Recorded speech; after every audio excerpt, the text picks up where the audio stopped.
자, 바탕 출발해서 시작할 텐데, 여러분, 시작하기 전에 이런 얘기 좀 해봅시다. 인디언들이 기후제를 지내면 항상 비가 오죠. 이유가 뭔지 아는 사람? 비가 올 때까지 기후제를 지내니까. 되게 좀 단순한 얘기죠. 그죠? 근데 어떻게 보면, 비가 올 때까지 기후제를 지낸다는 게 좀 미련해 보이지도 않아? 그리고 이렇게 생각할 수도 있잖아. 그러면 그냥 계속 기후제 지나기만 하면 언젠가는 비가 올 테니까. 항상 비가 오는 거 아니야? 그죠? 근데 그렇게 단순히 생각할 문제가 아닌 거죠. 만약에 그냥 일반적인 마음가짐이라면 비가 올 때까지 기후제를 지내는 게 가능할까? 아니죠. 그죠? 아닌 거지. 그러니까 무슨 뜻이냐면 기후제를 지내는 인디언들한테는 비가 오는 미래가 이미 확실한 거죠. 반드시 올 것이다. 확신이 있는 거지. 그죠? 자, 이걸 얘기하고 싶은 건데, 여러분 있잖아. 내가 삼수할 때, 수능 100일 전이 내 생일이었거든. 그래서 버스 타고 서울대학교 교정에 갔습니다. 갔는데, 나는 그때부터 이미 서울대학교 학생이었습니다. 이미. 그래서 교정에 돌아다니는 학생들 보면서, 우리 선배님.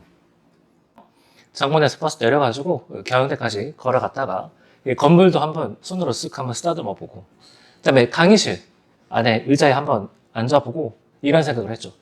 여기가 내가 공부할 때구나. 그죠? 그렇게 생각했더니 그게 내 현실이 됐다고. 그게 내 현실이. 물론 진짜 힘들었지. 그죠? 근데 할 수 있을까 생각하면 할 수 없습니다. 알겠죠? 무조건 된다라는 굳은 의지를 가지고 공부를 해야 그게 내 미래를 만들어주는 거죠. 됐나? 인디언들이라고 불안감이 없었겠어? 하지만 좀 밀고 나간 거죠. 알겠죠? 미련해 보이지만 지금은 좀 그런 마음가짐이 필요한 시기입니다. 무슨 말인지 알겠습니까? 자, 그런데 이건 좀 조심해줘야 돼. 근데 이런 얘기 하니까 좋습니다. 쌤, 보여드리겠습니다. 50일의 기적. 이런 거 말고. 그런 거 말고. 지금쯤이면 여러분들이 객관적인 위치는 어느 정도 다 가늠하고 있죠. 그죠? 여기서 뭔가 좀 획기적인 변화는 이제 일어나기 좀 힘든 시기가 됐거든. 그러면은 여러분이 부담감을 좀 내려놔야 돼. 그래서 어떤 마음가짐이 딱 좋냐면, 내 객관적인 위치에서 실수하지 않는 정도로 좀 마무리 지어봐야 되겠다. 그 정도가 딱 좋습니다. 알겠죠? 왜 그러냐면, 50일의 기적. 2주 지났어. 좋아. 30일의 기적. 2주 지났습니다. 15일의 기적. 이런 마음을 품고 있잖아. 공부가 상당히 경직적으로 흘러갑니다. 그리고 시험장에서 문제 풀 때, 꼭 잘 봐야 되는데, 부담감이 마음을 사로잡고 있으니까, 이게 시간 운영이 탄력적으로 잘 안 돼. 알겠죠? 그래서 객관적인 자기 위치, 거기서 실수하지 않는 정도로 마무리 짓겠다라고 생각을 해줘야 오히려 그 이상의 결과가 나올 수 있습니다. 자, 그래서 여러분의 미래는 뭐라고? 객관적인 자기 각자의 위치에서 실수하지 않는 정도. 알겠죠? 그 미래를 꼭 실현하기 바랍니다. 됐습니까? 자, 그러면 오늘 해설 시작할 텐데, 일단 문학부터 가겠습니다. 청백운 갑시다. 청백운. 자, 18에서 21번. 여기 발표 3개.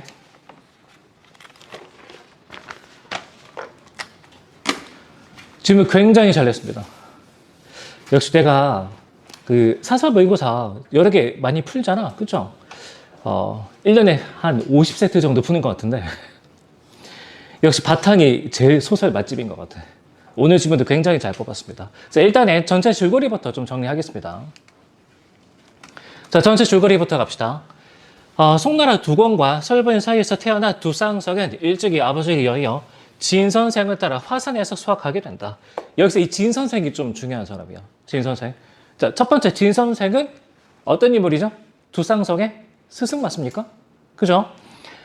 다시 집으로 돌아온 두 쌍석은 호소절을 부인으로 맞이하고 호소전은 가난한 가운데에서도 효류다하며 남편여부필한다. 이후 두 쌍석은 장원급제를 하여 국명을 얻는데 이런 게 문제죠. 기생 나교란과 여섭녀를 만나게 되면서 이들에게 미혹된다. 그럼 당연히 차촉 간의 갈등이 발생하게 되겠지. 자, 결국 두 쌍성은 두 기생을 첩으로 들이고 두 첩들은 시어머니가 죽자 호부인을 모함하여 집에서 쫓아낸다. 조력자의 도움으로 목숨을 구한 호부인은 이때 이 조력자의 정체가 중요해. 이게 아까 그 두 쌍성의 스승이었던 진 선생입니다. 알겠죠? 이게 또 진 선생이라고.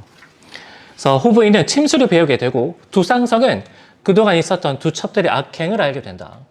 나라의 전쟁이 일어나면서 이때 전쟁은 송나라와 그 다음에 이민족, 서아국 간의 싸움인데 여기서 악행을 알게 됐다 그랬죠. 그러니까 처벌해야 될 거 아니야. 그 사실을 알게 된 나교란과 여성녀가 도망을 칩니다. 그 중에서 나교란이 또 여기로 도망간다고. 그 다음에 나교란이 서하의 왕을 부추기죠. 전쟁이 발생하게 되는 건데 그럼 이런 얘기 할 수 있겠네. 첩첩 간의 갈등은 가정의 위기죠. 그렇죠? 근데 가정의 위기가 어디까지 번지고 있는 거지? 국가의 위기로까지 번지고 있는 거죠. 이런 표현 가능합니다. 자, 그래서 참전하게 된 두 쌍성은 적의 독화살에 맞아 위기에 처하지만 이때 나타나는 호부인 침술로 살아난다. 그래서 이게 이때 침술을 배우게 되는 거죠. 그렇죠? 근데 이 호부인이 자기 원래 모습으로 나타나지 않아. 남장에서 나타납니다. 남장에서. 그래서 목숨을 건지게 된 두 쌍성은 자기 부인이 구해졌다는 사실을 아직 모르고 있는 상태죠. 자, 결국 전쟁에서 승리한 두 쌍성은 두 첩들을 처벌하고 두 쌍성과 호부인은 복락을 노리다가 신선이 된다. 됐죠? 자, 그러면 이 얘기를 왜 했느냐? 얘와 관련된 내용이 2015년 수능 B형에 나온 적이 있습니다. 그 당시 출제된 건 유충렬전이었는데 같이 보기 봅시다. 유충렬전에서 유충렬은 가족의 위기로 인해 두 차례의 시련을 겪는다. 그런데 첫 번째 시련은 충신인 부친 유심과 간신의 정치적 갈등이, 두 번째 시련은 충신인 장인 강희주와 간신의 정치적 갈등이 계기가 된다는 점에서 이 편, 가족의 위기가 곧 국가의 위기와 관련이 되죠. 그렇죠? 그러니까 비슷하게 여기서는 가정의 위기가 국가의 위기로 번지게 되는 거지. 됐습니까? 자, 이 정도 살펴주면 되겠고. 자, 여러분 21번에 따로 별표 하나 쳐주고 21번. 자, 여러분 묻겠습니다. 문학에서 뭘 파악하는 게 본질이죠? 그쵸, 내면. 근데 소설에서는 인물의 내면을 정확하게 파악하기 위해서 내가 뭘 이해하는 게 중요하다 그랬죠? 캐릭터 설정.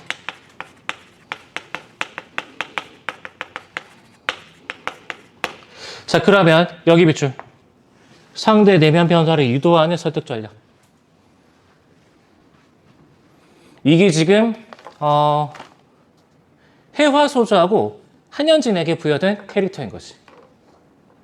됐습니까? 자, 다시 이 작품에서 보기에서 지금 예를 잡았죠. 그리고 앞부분의 줄거리 읽어보면 이거 눈치채야 돼. 해화소주와 그 다음에 한현진은 어떻게 행동하는 인물이라고? 두 쌍성의 내면을 변화시키기 위해서 행동한다고.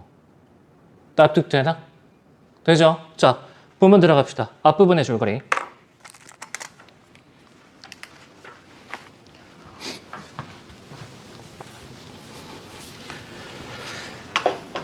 두 쌍성의 부인 호소전은 참 나교란과 여섬녀의 모함으로 귀향을 간다. 해와 소전은 오빠인 두 쌍성의 마음을 돌리기 위해, 여기 비출 오빠인 두 쌍성의 마음을 돌리기 위해 여기서 할 수 있죠. 설득하려고 한다. 다음에 남편 한현진에게 호소저가 시어머니를 봉양하던 모습을 담은 그림을 그려달라고 부탁한다. 그림 파란색 내붙이고. 자, 그럼 여러분 묻겠습니다. 이 작품에서 이 지분 내에서 그림은 어떤 수단인 거죠? 그렇죠. 설득의 수단이겠죠. 설득의 수단. 그러니까 20번 문제 가지고 따로 물어봐야 되는 거 아니야? 그죠? 되지? 자, 계속 갑시다. 자, 한현진이 크게 웃고는 종이를 펼치고 붓을 날려 잠깐 사이에 두 장의 그림을 그렸다. 여러분, 좀 이상해. 아니, 설득하고 싶으면 해화소주하고 그 다음에 한현진이 두 쌍성한테 직접 대놓고 얘기하면 되는 거 아니야? 그쵸? 예컨대 해와소저가 오빠 그렇게 행동하면 안 되지. 이렇게 얘기하면 되는 거 아니야? 근데 왜 굳이 그림을 동원하는 거죠? 왜 굳이 그림을 동원하는 거지? 그게 뭐기 때문에? 그치, 효과적인 설득의 수단이겠지. 납득되나? 해와소저하고 한현진이 생각하기에는 직접 설득하는 것보다는 그림을 통한 설득이 훨씬 효과적이라고 판단을 했겠죠. 되죠? 자, 계속 갑시다. 한현진이 크게 웃고는 종이를 펼치고 붓을 날려 잠깐 사이에 두 장의 그림을 그렸다. 이 정도면 비슷하오. 해와소저가 보고 기뻐하며 말했다. 이 두 그림에 대하니 언니가 어머니를 위하는 정성이 종이 위에 그대로 나타나 있습니다. 여기 밑줄. 이로써 오라버니가 느껴 깨닫는다면.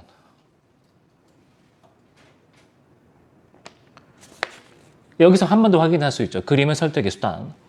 이는 오랫동안 보관할 그림이 될 것입니다. 밑에 자, 말을 마친 후 다른 그림과 섞어두고는 두 쌍성이 오기를 기다렸다. 사실 여기서 다른 그림과 섞어둔 이것도 의도적인 행동인데. 아무튼 간에 자, 이날 두 쌍성은 피곤하여 반나절까지 잠을 자다가 깨어났다. 여기 빨간색 밑줄, 마음 둘 곳이 없어. 자, 묻겠습니다. 두 쌍성은 지금 어떤 상태라고?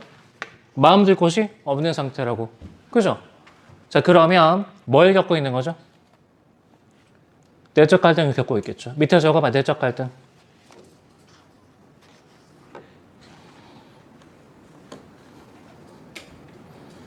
내적 갈등. 누이 동생이나 보고자 하여 한씨 집안으로 가서 한현진과 이야기를 나누었다. 한현진이 일부러 말했다. 그쵸? 일부러 말했다고. 짧은 밤에 자지 않고 왜 늦잠에 자서 성인께서 경계하신 게을러 쓸모없는 사람이 되랍니까? 무슨 뜻이죠? 야, 왜 밤에 잠을 안 자고 낮잠을 자고 그래? 그죠? 근데 이 말을 왜 일부러 한 거지? 지금 그리고 해와소저와 한현진은 뭘 하고 싶어 하는 거죠? 두 상성을 설득하고 싶어 하죠. 그쵸? 그럼 이 말의 의도는 뭐라고 봐야 돼? 속뜻은? 너 무슨 걱정거리 있는 거 아니야? 됩니까? 이렇게 읽어내야 돼. 자, 계속 갑시다.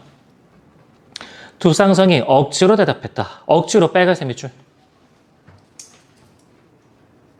밤이 정말 짧아서 낮에 자는 것이다. 말이 돼? 그죠? 그럼 억지로 대답했다 그러니까 여러분 생각할 수 있겠죠. 여기서 두 쌍성은 자기 속마음을 내비치기가 싫다. 됐습니까? 그리고는 해와소저에게 말하였다. 술이 있으면 내어 오거라. 해와소저가 그 동태를 보려고 친히 술을 가져왔다라며 말하였다. 빨간색 밑줄. 오늘은 나교란과 여섬녀에게 술이 없습니까? 슬슬 긁고 있죠. 그쵸? 그러니까 이제 두 쌍성이 긁힌 거지. 무슨 뜻이야? 야, 너 나교란과 여섬녀 좋다고 지금 호소저 내쫓았는데 걔네 둘이 지극정성으로 보살펴 주고 있지 않아? 이 정도 뜻인 거죠. 됨? 근데 두 쌍쌍이 빨간색 밑줄, 눈을 찡그리며 자, 그럼 여기서 알 수 있죠. 두 쌍쌍은 나결원과 여섬녀에 대해서 어떤 인식을 갖고 있다? 그렇죠. 부정적인 인식을 갖고 있다. 자, 그 다음에 하나 더. 그거랑 얘랑 결합해서 이해해 봅시다. 두 쌍쌍은 뭘 후회한다라고 볼 수 있을까? 호소자를 내쫓는 걸 후회한다. 이렇게 볼 수 있겠죠. 이해됨? 되죠? 쌤 이렇게까지 해야 됩니까? 보통은 안 해도 됩니다. 근데 여기서는 안 하면 18번에 2번이나 4번 둘 중에 하나로 손이 가게 됩니다. 알겠죠? 그리고 기출문제 풀 때 이렇게까지 일가되는 부분 사실 그래 많이 없는 거 맞아. 많이 없는 거 맞는데 근데 이렇게 물어보면 되게 위협적으로 바뀐다고. 그게 올해 9월달에 현대소설 아니야? 됐죠? 그러면 이렇게까지 읽는 걸 준비하는 게 맞는 거야? 시험에 쉽게 나오길 바라는 게 맞는 거야? 전자죠. 알겠죠? 그러니까 불필요하다고 생각하면 안 됩니다. 이 정도까지 꾹꾹 내면 뚫어줘야 돼. 자, 갑시다. 빨간색 밑줄. 그 술이 어떤 술인지 너무 독해서 이제는 싫다. 자, 이렇게 담화하던 중 여기 빨간색 밑줄. 두 쌍석이 무슨 말을 하려고 하다가 멈췄다. 자, 지금 나결원과 여섬녀가 더 이상 마음에 들지 않는다라고 얘기를 하고 있죠. 그리고 무슨 말을 하려다가 멈췄지. 그때 하려다가 멈췄던 그 말의 내용이 뭘까? 누가 그리운 거죠? 즉 호소저가 그리운 거지. 근데 왜 멈춘 거지? 입 밖으로 이 내뱉기는 창피한 거죠. 자, 그러면 묻겠습니다. 왜 그림을 통해서 설득하려고 했을까? 왜 그림이 효과적인 설득의 수단이 되는 거죠? 대놓고 설득하는 건 두상성에게 반발심을 일으킬 수 있거든. 지금 이런 사람이니까. 자기 속마음을 인정하려고 하고 있지 않죠. 남들 앞에서. 자, 해와 소조가 그 뜻을 짐작하고. 그치? 그 뜻을 짐작하고 무슨 뜻이요? 호소절을 그리워하고 있구나. 그 뜻을 짐작하고 상자 하나를 가져오며 말하였다. 그러니까 해와 소조의 생각. 지금이 타이밍이다. 됐습니까? 이제 그림 갖고 온 거죠. 두상성 여러 번이 모두 고금의 명화였다. 한참 펼쳐보고 있는데 그 가운데 호소저의 모습과 비슷한 두 그림이 있었다. 문득 안색을 고치고 파란색 밑줄 문득 안색을 고치고 자 그림 쭉 넘기다가 호소저에 관련된 이야기가 나오니까 갑자기 안색이 바뀌었다 그랬지. 집중하고 있다 맞습니까? 그렇죠. 집중하고 있다죠. 자 안색을 고치고 의아하게 생각하여 뚫어지게 살펴보니 하나는 단 위에서 비는 형상이었고 다른 하나는 가위를 들어 머리카락을 자르려는 형상이었다. 깨닫는 듯 슬픈 듯 여러 번 번갈아 보다가 웃으며 말하였다. 계주에서 얻었다니 오랑캐 돌거리래 이내 솜씨인가 거란이네 솜씨인가 참으로 묘한 솜씨이다. 한현진이 웃으며 말하였다. 옛날에 당나라의 화가 오도현은 제후의 아내가 대오르는 것을 그렸고 송나라의 화가 이공리는 전한때 왕소군이 사냥을 따라다니는 모습을 본떴습니다. 원래 화가들은 나랏일에 관련된 일 그리기를 좋아하는 법입니다. 두상성이 또한 웃으며 말하였다. 이는 남을 욕하는 것이다. 그림 속의 사람이 형과 무슨 관계가 있기에 스스로 욕이라고 하는 겁니까? 시침이 되고 있죠. 왜 그런 거지? 야 이거 좀 봐 라고 하면 두상성은 거기에 반발할 사람이거든. 이해됩니까? 자 그러면 그런 점을 고려해서 18번의 선지 2번, 4번 다시 읽어봅시다.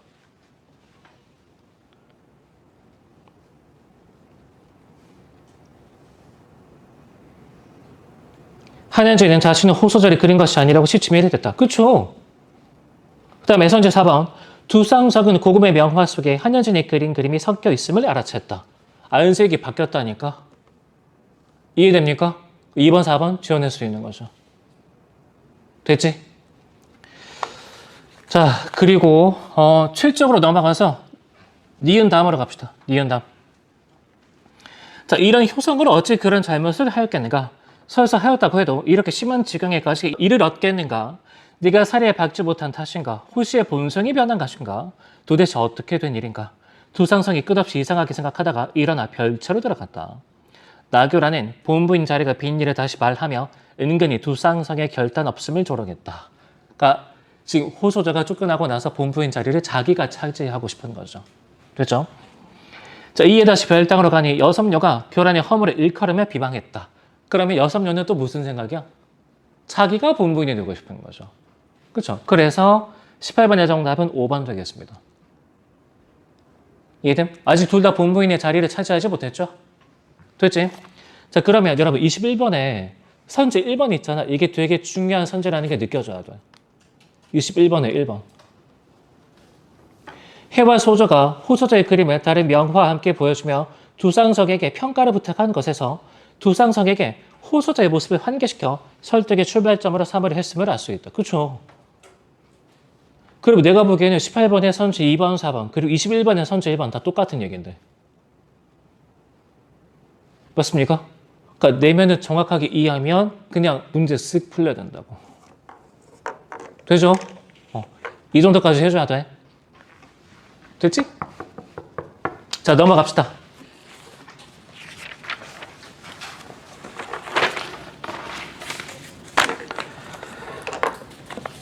자, 신제 영원 12장 그리고 나의 김욕의 구루전기 나와 있는데 여러분 23번의 발표 23번 23번 문제 잘했습니다. 현재 굉장히 괜찮은데 23번이 지금 문항분서표 상으로는 정답률이 23번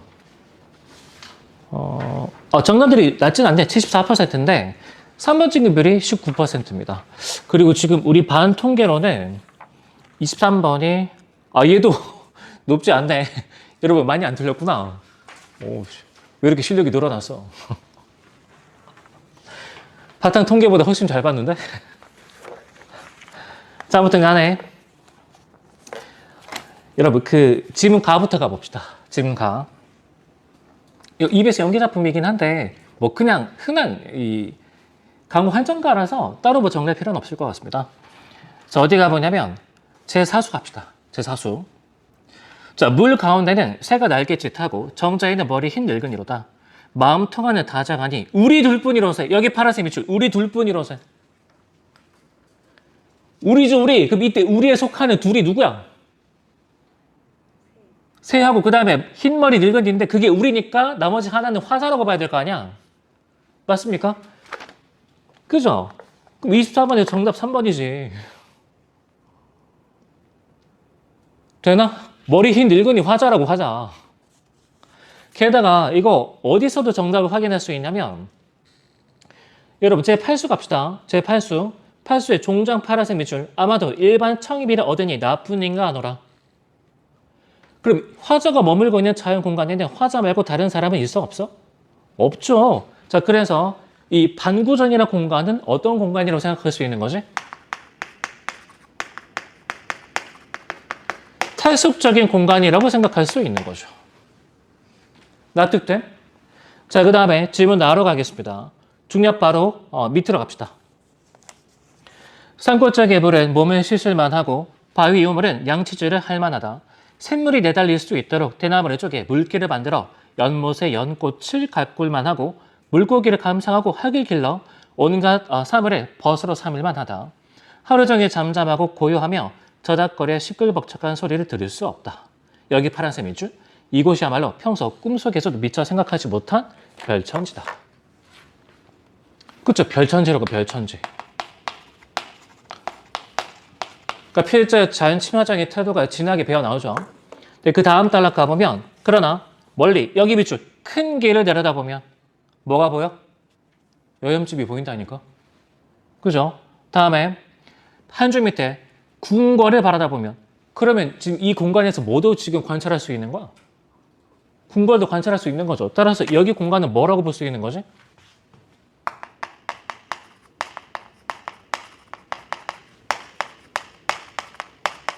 이거 인정 안 되죠. 탈소적인 공간. 됩니까? 자, 그 다음에 계속 가봅시다. 도성한 사대부와 아녀자들이 구름대처럼 오가며 이 정자를 보거나 감상할 텐데. 보여? 탈소적인 공간 인정할 수 있습니까? 절대 안 되죠. 나도 모르게 두려운 마음에 높게 지는 일이 꺼려진다. 다른 사람의 시선을 의식해서 여기서 구루정을 좀 검소하게 만들었다. 맞습니까? 그래서 24번의 정답은 3번 되겠고, 자, 그 다음에 23번의 선제 3번. 기억은 화자가 자연과 교감하며 지내는 공간이고 인정할 수 있죠. 근데 뒷부분이 틀렸습니다. 니은은 글쓴이가 속세와 단절하고 지내는 공간이다. 안 되죠. 이런 성격이 부여가 안 되니까. 됐습니까? 정답은 4번 되겠죠. 이해되지? 자, 그 다음에 여러분 25번에 이 선제 3번은 좀 많이 찍었거든? 근데 여기서 필자가 구루정을 왜 검소하게 지었다고? 다른 사람들이 이 정자를 쳐다보는 게 두려워서. 맞습니까? 그 25번에 3번 인정할 수 있잖아. 그러면 23번, 24번, 25번 다 그냥 내면 쭉 물어보는 문제 아니야? 그죠? 똑같이 지원할 수 있는 거죠. 되지? 그 다음에 25번에 정답 5번. 얘는 주제의식이랑 아무 상관없습니다. 되죠? 자, 이 정도가 되겠습니다. 넘어갑시다. 자, 27에서 30번.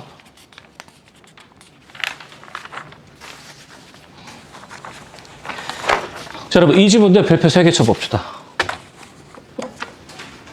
진짜 바탕이 소설 맛집인 것 같아. 물론 내가 바탕 모의고사를 좀 특히 더 좋아하긴 하지만, 이게 다른 사설목에서 볼 때는 이 소설집을 읽을 때 이런 느낌이 잘 안 나. 그죠? 자, 30번 문제미 한 번 더 적어봅시다. 캐릭터 설정에 대한 이해. 캐릭터 설정에 대한 이해.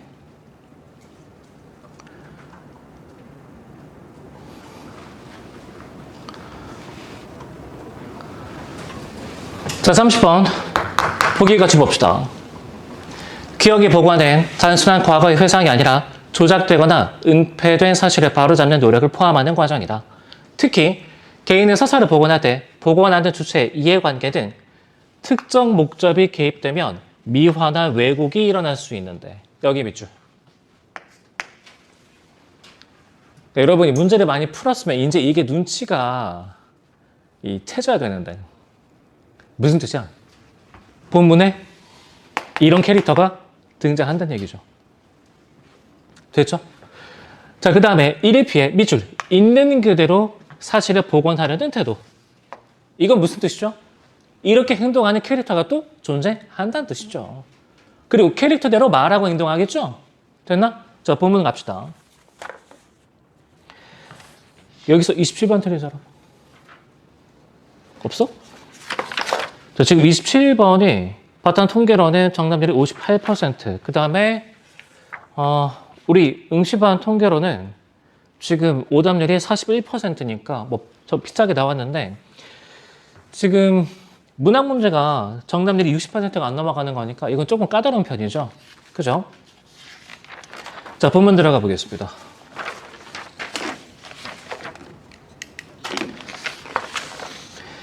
저 오래 살고 볼 일이야. 세상이 좋아지긴 과연 좋아졌구나. 나는 송사묵이란 이름과 함께 복원된 이름들을 훑어내리면서 우선 세상 칭송부터 했다. 그러나 내 만족감은 오래가지 않았다. 복원된 건 그의 성명 3자뿐이었기 때문이다. 자, 우선 그 문학선의 표제는 월북, 납북, 문인 산집으로 되어 있는데 송사묵 선생은 사형을 당한 것이지 월북을 한 것도 납북당한 것도 아니었다. 여기서 알 수 있죠. 나는 어떤 캐릭터죠? 있는 그대로의 사실을 중시하는 캐릭터인 거죠. 됐나? 확인되죠? 자, 뒷페이지 갑시다.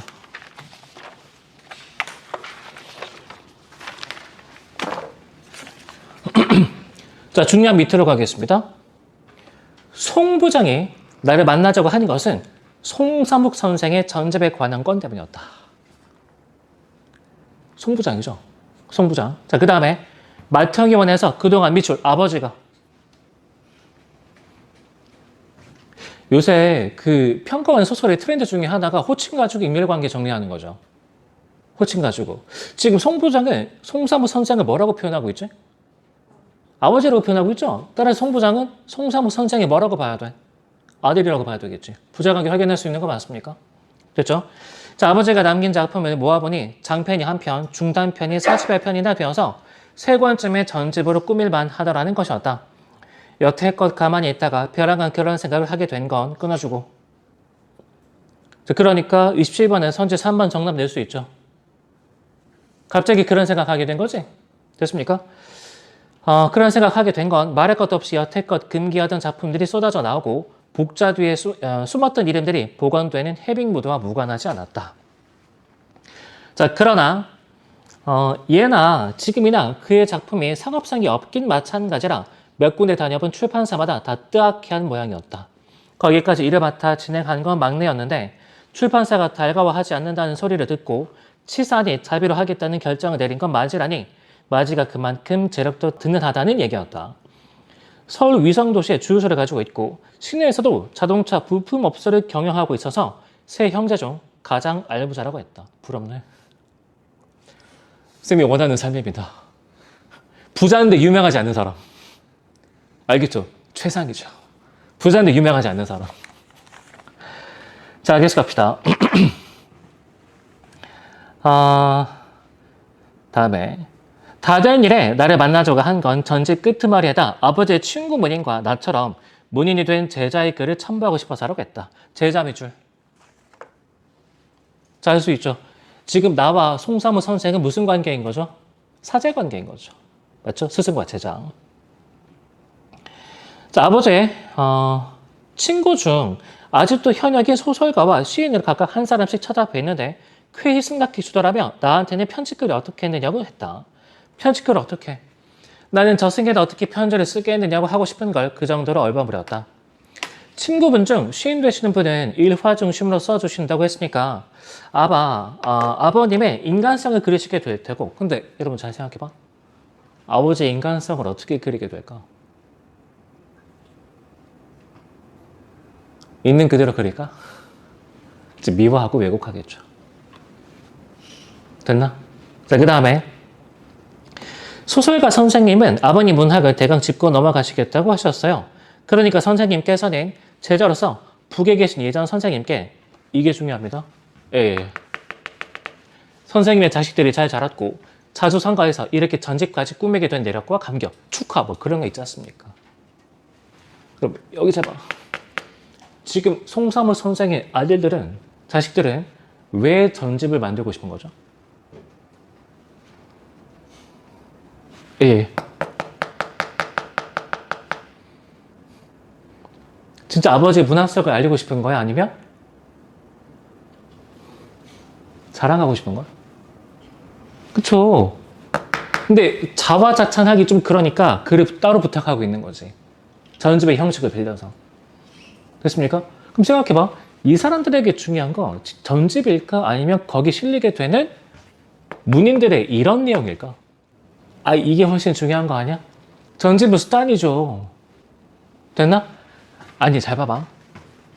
선생님께서는 제자로서 북에 계신 예전 선생님께 선생님의 자식들이 잘 자랐고, 와, 우리 쩌네? 이런 얘기죠. 자수성가에서 이렇게 전집까지 꾸미게 된 내력과 감격, 축하 뭐 그런 게 있지 않습니까? 이런 걸 써주시면 됩니다. 여기 밑줄. 세상 우리 자식들이 우리가 하는 일을 직접 자화자찬하기도 못하고요. 그러니까 전집 그 자체보다는 전집을 만들려고 하는 이 행동 자체가 자기들이 생각하기에는 칭찬받을 만한 일이다. 맞습니까? 그렇죠? 그럼 전집 왜 꾸미는 거지? 그 어떤 측면에서 꾸미고 있는 거죠, 전집을? 미화하고 왜곡하는 측면에서. 인정돼? 자, 그러니까 여러분 에이스탕조부터 해빙부드가 조성되기 전까지는 송사무 선생의 이 자식들은 뭐 하는 생각이 없었다고 봐야 돼?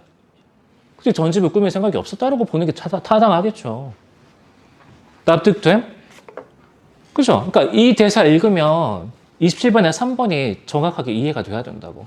그러니까 이런 게 치사한 게 아니라 인물의 캐릭터를 고려하면 얘네들이 지금 전집의 형식을 빌려서 자기들 칭찬해달라. 이걸 원하고 있는 거네. 눈치를 채야지. 알겠죠? 내가 월요일에 목동에서 학생 한 명 상담했는데 문학 문제 푸는 게 너무 시간이 오래 걸린다. 시간이. 그래서 왜 그런지 물어봤더니 하나하나 다 뭔가 확인해야 될 것 같다는 거야. 지금 이런 것도 내용의 질문대로 나올 것 같아서, 이런 것도 나올 것 같아서 내가 물어봤죠. 근데 문학 문제에서는 주로 뭘 물어봐? 내면이요. 알고 있네. 근데 왜 다 확인해야 돼? 혹시 몰라서요. 그럼 통계로 확인해 봤어? 아니요. 그게 왜 그러냐면 불안해서 그렇거든. 불안해서. 그러니까 자기 이 객관적인 점수 이상을 받고 싶어 하는 거니까 불안해서 하나라도 놓치면 안 된다. 그러니까 보고 또 보는 거죠. 그럼 시간이 늘어지게 되거든. 아까 내가 수업 시작할 때 했던 얘기랑 일맥상통하죠. 그렇죠? 여러분 봐봐. 27번에 선제 3번 있죠. 그렇죠? 이거는 중략에서 5줄 밑으로 내려면 벼랑간 그런 생각하게 되었다. 여기서 잡아도 돼. 잡아도 되는데 여기서 그 송사무 선생의 자식들의 성격을 고려하면 원래부터 전집을 만들어낼 생각은 따로 없었다. 그렇게 처리하는 게 훨씬 본질적이지 않아? 그죠? 그 다음에 많이 찍은 게 1번하고 5번인데 나는 어떤 태도를 중시하는 사람이지? 복원이란 건 있는 그대로의 사실에 기반해야 돼. 됐습니까? 그럼 1번, 5번 다 지원할 수 있잖아. 그죠? 그래서 여러분이 이걸 꼭 기억해 주기 바랍니다. 디테일한 내용식 문제 뭐 이런 얘기 많이 하는데 나는 인정 못 하겠습니다. 문학에서 그런 건 없어. 알겠죠? 그러니까 여러분이 선제 3번 좀 치사하다고 생각될 수 있죠. 근데 치사한 게 아니라 내면을 그만큼 더 정확하게 파악을 해줘야 된다는 얘기입니다. 납득돼? 그죠? 여기 보면 알 수 있죠. 여기 보면. 그리고 하나 더. 이런 성격이 있기 때문에 여기 따옴표 친 부분, 그 다음에 기억, 밑줄 친 부분 이런 것만 보고 선지 지원하면 안 돼. 알겠습니까? 이런 것만 보면 선지 지원하면 안 된다고.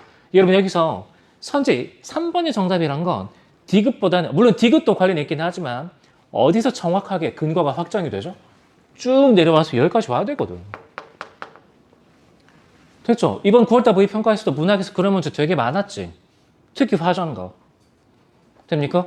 그러니까 본문에 내면 쭉 뜯어내고 캐릭터 설정 고려한 다음에 선지 보니까 이렇게 행동할 리가 없는데? 그게 본질적이라고. 알겠죠? 내 기준에서는 어떻게 선지만 보고 얘만 읽고 아니 대학 교수들이 어떤 양반인데 만약에 그렇게 해서 답을 낼 수 있다면 그냥 A쌍문제 글을 조금만 주겠죠. 그렇지 않아? 그럼 읽을 필요가 없는 지문을 왜 다 주나?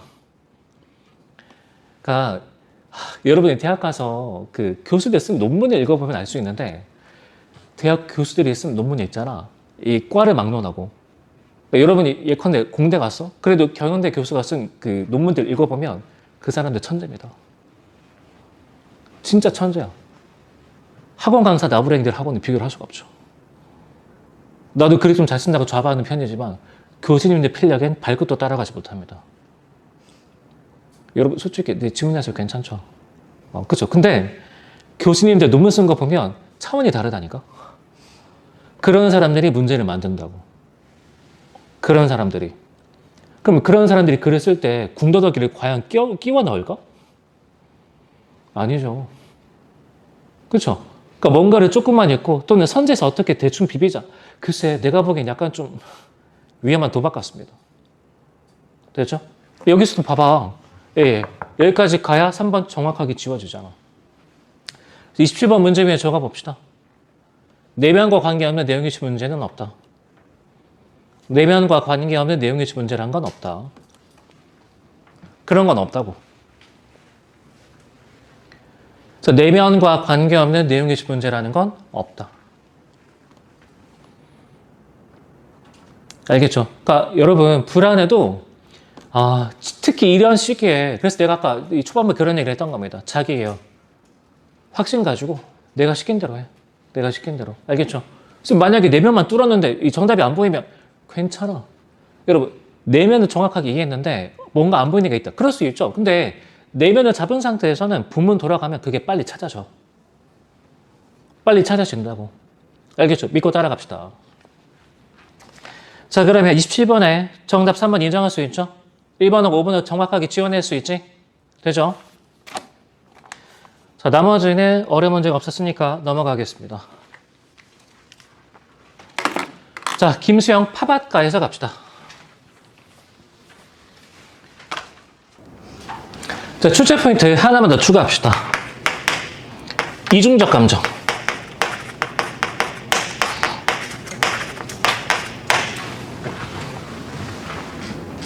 여러분 예컨대 이제 이것도 예시가 좀 지겹죠. 시원섭섭하다. 이게 긍정이야 부정이야? 둘 다 있는 거죠. 그렇죠? 둘 다 있는 거지. 시원하면서도 섭섭한 거거든. 그러니까 여러분이 근데 이런 걸 잘 인정을 못 한다고. 평소에 내신문학 공부할 때 긍정이면 긍정, 부정이면 부정. 자 긍정이면 파란색, 부정이면 빨간색 이런 설명이 좀 익숙해져 있기 때문에. 근데 수능에서는 이런 것도 크게 문제가 되더라. 알겠죠? 그래서 예를 들어 보자면 이 9월달, 작년 9월달이었던 것 같은데 유능길의 날개 떠는 수가 기억나죠? 거기서 민도식은 집단의 논리를 비판하면서도 거기 끼고 싶어 합니다. 이중적이죠. 그렇죠? 그 다음에 23년 6월달 모의평가였던 것 같은데 최명익의 무성격자 정일은 속물적 욕망을 경멸하면서도 거기에 구속되어 있습니다. 이중적인 거죠. 싫어하면서도 좋아하는 거죠. 됐나?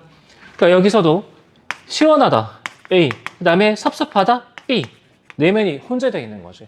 그러니까 이런 양상이라면 어디 부분이 A고 어디 부분이 B인지 정확하게 나눠 파악하는 게 포인트가 되겠습니다. 납득돼? 그래서 이 작품은 얘를 좀 조심해줘야 돼. 예. 자 본문 들어갑시다. 삶은 계란이 껍질이 벗겨지듯 묵은 사랑이 벗겨질 때 묵은 사랑 빨간색 네모치고 쌤 아까 긍정부정 이렇게 보지 말라 그래 놓고 아이 이건 봐도 돼. 자 낡은 가치라고 적어 봅시다.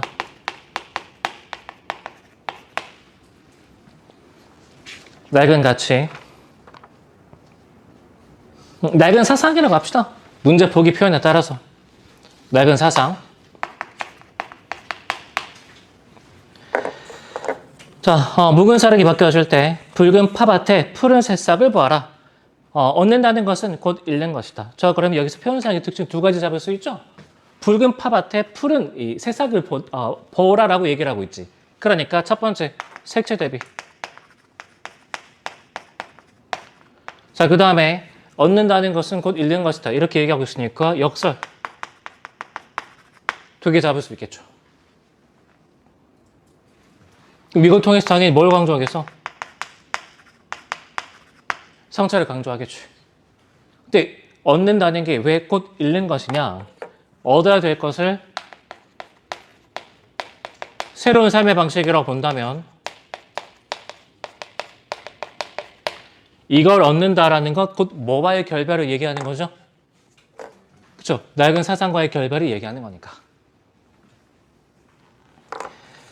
자, 다음에 빨간색 밑줄 먼지 한 줄. 먼지 한 줄. 여러분 묻겠습니다. 왜 깨끗한 석형이 아니죠? 왜 먼지 한 줄 석형이지? 시에 등장하는 자연물, 그 다음에 소재들은 항상 뭐랑 관련돼서 해석하는 게 일반적인 원칙이죠? 화자 내면, 그쵸? 그럼 어디에 먼지가 앉았다는 얘기야, 사실은? 그치, 밑에 적어봐, 내적 갈등. 내적 갈등. 너의 그림자가 움직이는 묵은 사랑이 움직일 때. 그러니까 여러분, 이때 묵은 사랑이 움직이고 있는 중인 거죠. 그쵸? 그럼 묵은 사랑은 화자의 내면에서 벗어난 거야? 아직까지 남아있는 거야? 시야에서 완전히 사라진 게 아니잖아. 게다가 화자 내면에 지금 먼지가 앉아있죠. 그쵸? 그러니까 아직까지 미련이 남아있는 상태인 거지. 납득되나? 3년 가면 좀 더 확실하게 알 수 있습니다. 3년 갑시다. 새벽에 준 조래물이 대낮이 지나도록 마르지 않고 젖어 있듯이 묵은 사랑이 어디에 젖어 있을 때? 뉘우치는 마음에 젖어 있을 때. 자, 그러면 화자의 마음은 두 개가 지금 혼재되어 있는 거죠. 첫 번째 뭐? 묵은 사랑. 두 번째 뭐? 뉘우치는 마음. 그러니까 얘로 가고 싶으면서도 여기 미련이 남아있는 거죠. 납득됨? 그렇죠. 밑에 적어 봅시다. 이중적 감정. 3년. 그럼 이 견에서 묵은 사랑이 움직인다라는 건 아직까지 시야에 남아있기 때문에 완전히 떠나보내지 못했다 인정할 수 있나? 게다가 먼지 한 줄 여기서도 힌트 잡을 수 있죠. 그러면 32번에 선지 3번 이거 지원할 수 있다고. 이해되죠? 32번에 선지 3번 굉장히 잘 낸 선지입니다. 그 다음에 똑같은 이유로 5번 아직 단절을 못했죠. 됐죠? 그러니까 이걸 이해 못하면 이 느낌이 좀 강렬하기 때문에 얘네들의 느낌이 그러니까 완전히 떠나보낸 거 아니야? 내적 관계 극복한 거 아니야? 이렇게 착각할 수 있다고. 되죠? 그래서 이 작품 좀 조심해 줘야 됩니다. 그러니까 얘를 잘 기억해 줘야 돼. 되죠? 자, 밑으로 갑시다. 질문다. 나의 덕에 복숭아 나무 곁으로인데, 자, 질문다. 나의 덕에 복숭아 나무 곁으로. 출제 포인트는 이렇게 세 가지인데, 이 중에서 얘가 좀 중요합니다. 화자의 태도 변화인데, 질문다 위에다가 이렇게 적어 봅시다. 내면의 구별.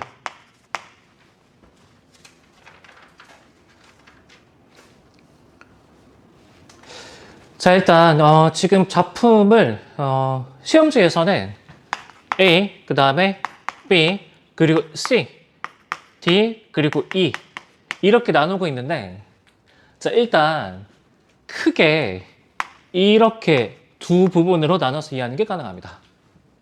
알겠죠? 이렇게 크게 선입견을 가지고 있을 때와 그 대상에 대한 관점이 바뀌었을 때 이렇게 크게 두 부분으로 나눠볼 수 있겠죠. 그런데 바탕 시험지에서는 거기서 더 나가가지고 어디를 또 구별짓고 있냐면 여기 내에서도 이 둘을 구별짓고 있습니다. 알겠죠? 근데 무리한 구별은 아니야. 확실하게 힌트를 줬습니다. 확실하게. 알겠죠? 그러니까 긍정이라고 해서 다 똑같은 긍정이 아닌 거죠. 내용을 정확하게 이해를 해줘야 돼. 됐습니까? 자, 본문 들어가 봅시다. 자, 너무도 여러 겹의 마음을 가진 그 복숭아 나무 곁으로 빨간색 밑줄. 나는 왠지 가까이 가고 싶지 않았습니다. 그러니까 이 부분은 아직까지 대상에게 거리감이 존재하는 부분이 되겠죠. 자, 흰 꽃과 푸른 꽃을 나란히 피우고 서 있는 그 나무는 아마 사람이 앉지 못할 그늘을 가졌을 거라고. 그늘 빨간색 네모치고. 자, 그러면 이걸 그늘 A라고 합시다. 이 여기 그늘 A에는 화자의 어떤 내면이 담겨 있는 거죠? 선입견이라는 내면이 들어가 있는 거죠. 그렇죠? 선입견. 멀리로만 지나쳤을 뿐입니다. 흰 꽃과 푸른 꽃 사이에 수천의 빛깔이 있다는 것을 나는 그 나무를 보고 멀리서 파란색 밑줄 알았습니다. 자, 알았다니까 C부터 뭐가 시작되고 있는 거죠? 성찰. 그리고 대상에 대한 이해가 시작되었다 맞습니까? 자, 눈부셔 알았습니다. 피우고 싶은 꽃빛이 너무 많은 그 나무는 그래서 외로웠을 것이지만 외로운 줄도 몰랐을 것입니다. 그 여러 개의 마음을 읽는데 참 오래 걸렸습니다. 자, 마지막 연. 흩어진 꽃잎들 어디 먼데 닿았을 무렵 조금은 심심한 얼굴을 하고 있는 그 복숭아 나무 그늘에서 그늘 파란색 네모치고. 자, 그러면 여러분 여기 그늘은 B라고 합시다.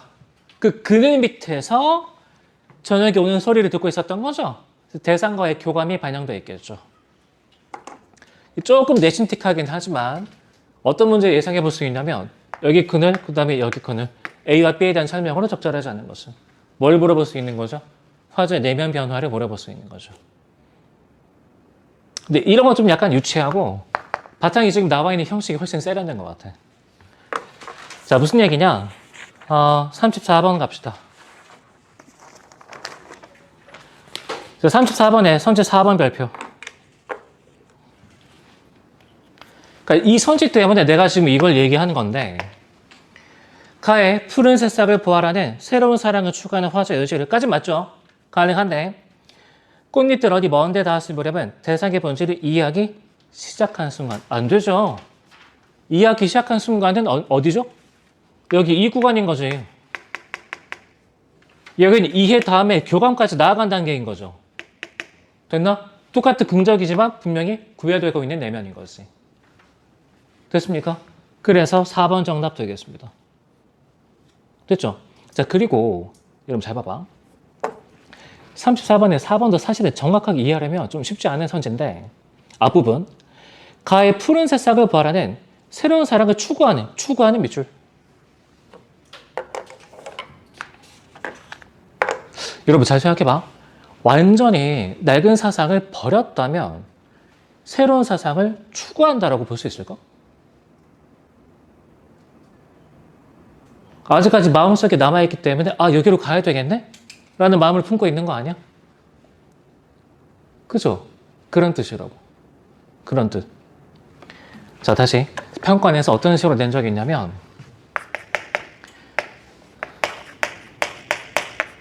A를 이미 소유하고 있어. 근데 선지에서 A를 동경하다. 이거 틀린 표현입니다. 이렇게 되면 틀린 표현이라고. 왜 그러죠? 이미 나한테 있는 대상인데 그걸 동경한다고? 말이 안 되죠. 이해됐나? 그렇죠? 그러니까 만약에 다시 새로운 사랑이 이미 화자에게 존재한다면 그걸 추구할 필요가 없죠. 거기서도 이중적인 감정을 읽어낼 수 있는 거지. 사실은 정확하게 독해한다면. 납득할 수 있나? 그래서 이 사례 좀 잘 기억해 두기 바랍니다. 이 기출이 하도 오래돼가지고 내가 정확하게 기억은 안 나는데 이렇게 몇 번 냈었습니다. 알겠죠? 다시 그러니까 동경한다라는 건 어떤 표현에 대해서는 쓸 수가 없다고? 이미 존재하는 화자의 곁에 존재하는 대상에 대해서는 그런 표현을 쓸 수가 없다고. 이런 거죠. 예를 들어서 화자가 과거 한정가를 부르고 있는데 자연 속에 이미 응가하고 있어. 근데 자연을 동경한다. 돼, 안 돼? 안 되는 거죠. 이해됨? 아니면 이런 것도 가능합니다. 어디로 가보냐면 그 8쪽 다시 돌아가 봅시다. 8쪽.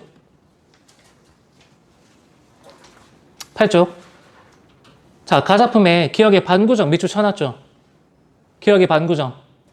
가작품. 예컨대 이렇게 물어볼 수도 있는 거죠. 가의 화자는 반구정에 가고자 한다. 돼, 안 돼? 안 되는 거죠. 이미 위치에 있는 거니까. 납득됨? 똑같은 맥락인 거죠? 잘 기억해 둘 수 있게 바랍니다. 자, 그러면 문학 해설은 이 정도로 마무리하겠습니다. 10분 쉬고 독서로 이어갑시다.